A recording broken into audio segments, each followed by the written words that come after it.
नमस्ते दोस्तों, आपका हमारे चैनल पर फिर से स्वागत है। क्या आप कल्पना कर सकते हैं कि एक ऐसा कानून जिस पर देश की लगभग सभी पार्टियां सहमत है, अचानक से संसद में गिर जाए? जी हाँ, कल लोकसभा में कुछ ऐसा ही हुआ जिसने सबको चौंका दिया। 2014 के बाद ये पहली बार है जब मौजूदा सरकार अपना कोई प्रमुख कानून पास कराने में विफल रही है।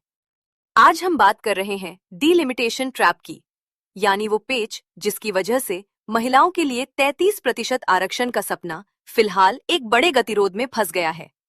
इस पूरी कहानी की शुरुआत होती है कल सुबह 11 बजे से रात 8 बजे तक चली उस मैराथन बहस से, जहां महिला आरक्षण बिल पर चर्चा होनी थी। लेकिन यहाँ एक ट्विस्ट था। सरकार ने सिर्फ महिला आरक्षण बिल ही नहीं, बल्कि उसके साथ दो और बिल, डीलिमिटेशन यानी परिसीमन बिल और केंद्र शासित प्रदेशों यूटी से जुड़ा एक विशेष बिल भी पेश किया। अब यहीं पर एंट्री होती है रूल 66 की। इस नियम के तहत सांसदों को इन तीनों बिलों पर एक साथ वोट करना था। यानी आपके पास ये विकल्प नहीं था कि आप महिला आरक्षण को तो हाँ कह दें और परिसीमन बिल को ना। यह एक ऑल और नथिंग वाली स्थिति थी, जहां या तो तीनों पास होते या तीनों फेल।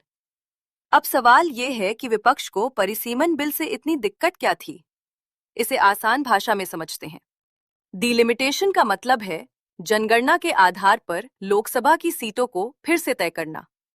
योजना ये है कि सीटों को मौजूदा 550 से बढ़ाकर लगभग 880 कर दिया जाए।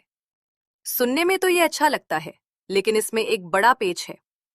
दक्षिण भारत के राज्य जैसे तमिलनाडु, केरल और कर्नाटक परेशान हैं। उन्होंने सालों से जनसंख्या नियंत्रण और शिक्षा पर काम किया है, जबकि उत्तर भारत के राज्यों जैसे यूपी, बिहार और राजस्थान की आबादी काफी बढ़ गई है।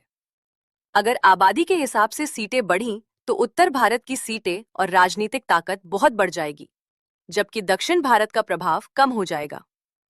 विपक्ष का आरोप है कि इससे सत्ताधारी दल को अपने घर में फायदा मिलेगा और इसीलिए उन्होंने इस पैकेज डील का विरोध किया। इस गतिरोध का नतीजा ये हुआ कि 298 सांसदों ने पक्ष में वोट दिया, लेकिन 230 विपक्ष में रहे और ये बिल मात्र 54 वोटों से गिर गया। लेकिन सबसे बड़ा सवाल तो महिलाओं के हक का है। सरकार का कहना है कि ये 33% आरक्षण नई जनगणना और परिसीमन के बाद ही लागू होगा, जिसका मतलब है कि हमें कम से कम 2034 तक इंतजार करना पड़ सकता है। अब यहाँ तर्क ये दिया जा रहा है कि अगर मंशा साफ है तो आरक्षण देने के लिए 2034 तक का इंतजार क्यों? क्या ये आरक्षण मौजूदा 550 सीटों पर अभी लागू नहीं किया जा सकता था? इसी कानूनी और राजनीतिक खींचतान में महिलाओं का अधिकार एक बार फिर अधर में लटक गया है। तो दोस्तों, ये था डीलिमिटेशन ट्रैप का पूरा मामला। क्या आपको लगता है कि सरकार को महिला आरक्षण बिल को अलग से लाना चाहिए था ताकि वह पास हो जाता? या फिर सीटों को बढ़ाना ही एकमात्र सही तरीका है? अपनी राय कमेंट्स में जरूर बताएं, क्योंकि आपकी सोच इस चर्चा को और आगे बढ़ाएगी। अगर आपको यह वीडियो जानकारीपूर्ण लगा हो तो इसे लाइक और शेयर करना न भूलें और ऐसे ही गहरे विश्लेषणों के लिए चैनल को सब्सक्राइब जरूर करें। मिलते हैं अगले वीडियो में। शुक्रिया।